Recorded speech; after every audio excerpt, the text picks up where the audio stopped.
ഇതെന്താണ് ഒരു ഒരു ഒരു സ്ത്രീയെ എന്നത് വളരെ പുച്ഛത്തോടെയും വളരെ ആക്ഷേപത്തോടും കൂടി അതിനെ ഉപയോഗപ്പെടുത്തിക്കൊണ്ട് ചൂഷണങ്ങൾ ചെയ്യുകയാണ്. ചില കാര്യങ്ങൾ പറയാതിരിക്കാൻ നിർവാഹമില്ല.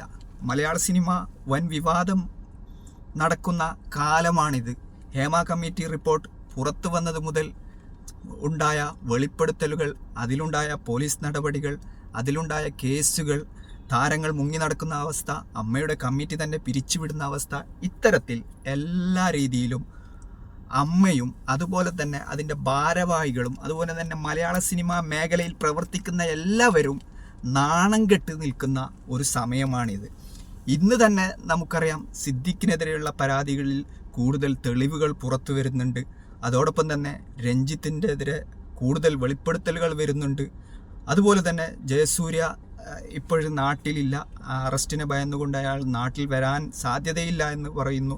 ഇവരെ സിനിമാ മേഖലയിൽ പ്രവർത്തിക്കുന്ന നടന്മാരും അതുപോലെ തന്നെ ബാക്കി ടെക്നീഷ്യനോ അല്ലെങ്കിൽ സംവിധായകരോ പ്രൊഡ്യൂസർമാരോ ആയ ഇത്തരത്തിൽ ഉൾപ്പെട്ടിട്ടുള്ള ആളുകൾ അല്ലെങ്കിൽ ഇനി വരാൻ പോകുന്ന വെളിപ്പെടുത്തലുകളിൽ തങ്ങൾ ഉൾപ്പെടുമെന്ന് ഭയാശങ്കയോടെ ചിലർ വക്കീൽ ഓഫീസിലും അതുപോലെ തന്നെ പ്രധാനപ്പെട്ട അഡ്വക്കേറ്റിനൊക്കെ കണ്ട് റെഡിയാക്കി എന്താണോ ഞങ്ങൾ ചെയ്യേണ്ടത്, മുൻകൂർ ജാമ്യത്തിന് വരണോ, വെളിപ്പെടുത്തലുണ്ടായാൽ എന്ത് ചെയ്യണം, ഏത് രീതിയിൽ പ്രതികരിക്കണം, ആരെ കാണണം എന്നൊക്കെ രീതിയിലുള്ള വളരെ വലിയ ഉറക്കമില്ലാത്ത രാത്രികളാണ് സിനിമാ മേഖലയിലുള്ള ആളുകളെ സംബന്ധിച്ചിടത്തോളം വന്നുകൊണ്ടിരിക്കുന്നത്.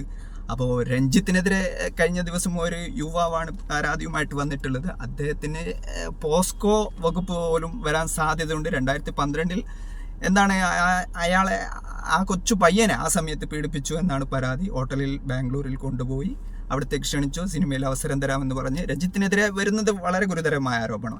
അതോടൊപ്പം തന്നെ മുകേഷ് ഇതിലറിയാലോ മറ്റൊരു പ്രതിസ്ഥാനത്താണ്, എന്താണ് ഭരണ തലത്തിലിരിക്കുന്ന ആളാണ്. പക്ഷെ അദ്ദേഹത്തിൻ്റെ MLA സ്ഥാനം ഒഴിവാക്കേണ്ടതില്ല എന്നാണ് ഇപ്പോൾ പാർട്ടി തീരുമാനിച്ചിട്ടുള്ളത് എന്നാണ് മനസ്സിലാക്കാൻ സാധിക്കുന്നത്. പക്ഷേ എന്നിരുന്നാൽ പോലും ഗുരുതരമായ ആരോപണങ്ങൾ നേരിടുന്ന അദ്ദേഹം തൽസ്ഥാനം ഒഴിയണമെന്നുള്ള രീതിയിൽ വലിയ പ്രതിഷേധങ്ങൾ ഉയരുന്നുണ്ട്. അദ്ദേഹത്തെ ഡിഫെൻഡ് ചെയ്യാൻ സാധിക്കാത്ത രീതിയിൽ അദ്ദേഹത്തെ പിന്തുണക്കുന്നവർ പ്രതിസന്ധിയിലാണ്. അതോടൊപ്പം തന്നെ ബാക്കിയുള്ള ആളുകളൊക്കെയും ഈ കാര്യത്തിൽ എന്താണ് പ്രശ്നത്തിലാണ്. പക്ഷേ നമ്മൾ പറയാൻ വന്ന വിഷയം അതല്ല, പറയാൻ വന്ന കാര്യങ്ങൾ മറ്റു ചിലതാണ്. ഇവിടെ ജൂനിയർ ആർട്ടിസ്റ്റുകളെയാണ് ഈ മേഖലയിൽ ഏറ്റവും കൂടുതൽ മുതലെടുപ്പും അല്ലെങ്കിൽ ഏറ്റവും കൂടുതൽ ദുരിതവും അനുഭവിക്കേണ്ടി വന്നിട്ടുള്ളത് എന്നാണ് പുറത്ത് വന്നിട്ടുള്ള വിവരങ്ങൾ പ്രകാരം മനസ്സിലാക്കാൻ സാധിക്കുന്നത്. അതുകൊണ്ട് തന്നെ ജൂനിയർ ആർട്ടിസ്റ്റുകളെ സംബന്ധിച്ചിടത്തോളം ഒരു സിനിമയിൽ അവസരം കിട്ടാൻ വേണ്ടി പല രീതിയിലുള്ള ബുദ്ധിമുട്ടുകളും പ്രയാസങ്ങളും സഹിക്കേണ്ടി വന്നിട്ടുണ്ട് എന്നാണ്. ഇതിനിടയിൽ പ്രധാനപ്പെട്ട ഒരു ആരോപണമായി ഉന്നയിക്കപ്പെട്ട ഒരു വ്യക്തി കൂടിയാണ് ബാബുരാജ്.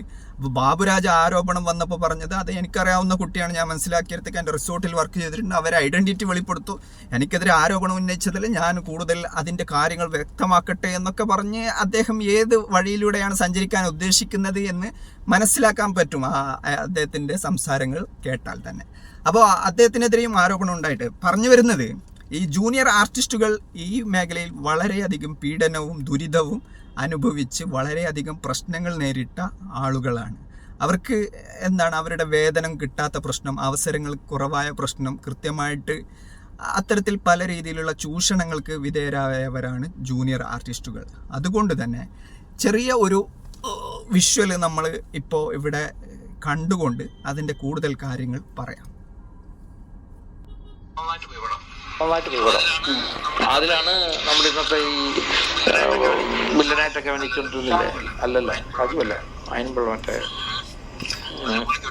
അതിൽ പുള്ളിക്ക് ഒറ്റ സീനേ ഉള്ളൂ. കോളേജിൽ വന്നിട്ട് കോളേജിൽ പെണ്ണിനെ പിടിച്ചൊരു കിസ് ചെയ്യുന്ന ഒരു സീനുണ്ട്. ശരിക്കും ഒറിജിനലെ പിടിച്ച് കിസ് ചെയ്ത് പുള്ളി ഒറിജിനൽ കിസ് ചെയ്യുന്ന സീനുണ്ട്. അത് അഡ്ജസ്റ്റ്മെന്റിൽ ഇങ്ങനെ കൊടുക്കാനുള്ളതാണ്. പുള്ളി പിടിച്ച് നല്ലോണം കിസ് ചെയ്ത് വിഷയം അത് ജൂനിയർ ആർട്ടിസ്റ്റ് വേണമായിരുന്നു, അതുകൊണ്ട് വലിയ വിഷയമൊന്നും ഇല്ലായിരുന്നു. പിന്നെ അതിൽ ആർട്ടിസ്റ്റൊക്കെ ആയിരുന്നെങ്കിൽ വിഷയമായിരുന്നു. അന്ന് വലിയ ആർട്ടിസ്റ്റ് ഒന്നും അല്ല, കോളേജ് സ്റ്റുഡൻ്റായിട്ട് കൊണ്ടുവന്ന പെണ്ണായിരുന്നു. കണ്ടല്ലോ എത്ര ലാഘവത്തോടെയാണ് ഇദ്ദേഹം പറയുന്നുള്ളത്. അതൊരു ജൂനിയർ ആർട്ടിസ്റ്റ് ആയിരുന്നു. ബാബുരാജ് എന്താക്കിയതാണ്, മുതലെടുപ്പ് നടത്തിയതാണ് ഈ സീനിലൂടെ. ബാബുരാജ് ആ സീൻ മുതലെടുത്തുകൊണ്ട് ഒരു കിസ്സിങ് സീനായിരുന്നു, കോളേജിൽ വന്നുകൊണ്ട് ബലമായി കിസ് ചെയ്യുന്നത്. പക്ഷെ അത് ക്യാമറ അഡ്ജസ്റ്റ്മെൻറ്റിലൂടെയും ട്രിക്സിലൂടെയും സാധാരണ ചെയ്യാറാണ്. പ്രധാനപ്പെട്ട ആർട്ടിസ്റ്റ് ആയിരുന്നെങ്കിൽ ആ രീതിയിലാകുമായിരുന്നു. പക്ഷെ ബാബുരാജ് അത് മുതലെടുത്തുകൊണ്ട് ശരിക്കും എന്താണ് കിസ് ചെയ്യുന്ന ആ രംഗം ശരിക്കും ചെയ്തു. അത് ആ ജൂനിയർ ആർട്ടിസ്റ്റിന് ബുദ്ധിമുട്ടായി എന്ന് അദ്ദേഹത്തിൻ്റെ വാക്കുകളിൽ നിന്ന് വ്യക്തമാവുന്നുണ്ട്. ഒരു രംഗം ഇത്രയും എന്താണ് ഒരു സിനിമയെ സംബന്ധിച്ചിടത്തോളം ഇത്തരം രംഗം ചിത്രീകരിക്കേണ്ടി വരിക എന്നത് തന്നെ പ്രശ്നമാണ്. അത് തന്നെ എന്താണ് പല രീതിയിലുള്ള ക്യാമറ ട്രിക്സിലൂടെയാണ് ചെയ്യാറുള്ളത്. പക്ഷേ ഇവിടെ ബാബുരാജ് ചെയ്തത് എന്ന് പറയുന്ന കാര്യം എന്താണ് ചൂഷണമാണ്. ഇത് ഒരു സിനിമയുടെ ഒരു രംഗത്തിൽ മാത്രമാണ്. അതായത് ക്യാമറയും അവിടെ ക്രൂവും അത്രയും ആളുകളും നിൽക്കുമ്പോൾ പോലും ബാബുരാജ് ചെയ്തത് എന്താണ് ഇത്തരത്തിലുള്ള ഒരു പ്രവർത്തനമാണ്. അതായത് ആ സീനാണെങ്കിൽ പോലും ശരിക്കും അയാൾ ചെയ്തു എന്നാണ്. എന്നിട്ട് ഇയാൾ പരിഹാസത്തോടെ പറയുകയാണ് അത് ഒരു കോളേജ് സീനായിരുന്നു, ജൂനിയർ ആർട്ടിസ്റ്റ് ആയിരുന്നു, അതുകൊണ്ട് ഒരു വിഷയമൊന്നും ആയില്ല, പ്രധാനപ്പെട്ട ആർട്ടിസ്റ്റ് ആയിരുന്നെങ്കിൽ ഭയങ്കര വിഷയമാണ്. എത്ര ലാഘവത്തോടെയാണ് ഇവരൊക്കെ സംസാരിക്കുന്നത് അല്ലേ? അവർക്കൊരു വ്യക്തിത്വമില്ലേ? ഈ സീനിൽ അഭിനയിച്ച ആ കുട്ടിക്കാണെങ്കിലും ആ സീനിൽ അഭിനയിച്ച ആളുകൾക്ക് ഒരു വ്യക്തിത്വമില്ലേ? എന്താണ് ഇവിടെ സംഭവിക്കുന്നത്? ഒരു ചൂഷണം കൃത്യമായിട്ട് ഏത് രീതിയിൽ നടത്താമെന്നുള്ള എന്താണ് അത്തരം കാര്യങ്ങൾ എങ്ങനെ ചെയ്യാമെന്നുള്ള പ്രാക്ടീസാണോ സിനിമയിൽ നടക്കുന്നുള്ളത്? ഇത്തരം ഇയാളുടെ മകളായിരുന്നെങ്കിൽ ഇയാൾ ഇങ്ങനെ പറയുമായിരുന്നോ? അല്ലെങ്കിൽ ഇയാളെ കുടുംബത്തിൽപ്പെട്ട ആരെങ്കിലും ആയിരുന്നെങ്കിൽ ഇയാൾ പറയുമായിരുന്നോ? ഇയാളുടെ ഭാര്യയാണ് ഈ സീനിൽ അഭിനയിച്ചതെങ്കിൽ ഇയാൾ ഇത്ര ലാഘവത്തോടെ ചിരിച്ചുകൊണ്ട് ആക്ഷേപിച്ചുകൊണ്ട് പറയുമായിരുന്നു?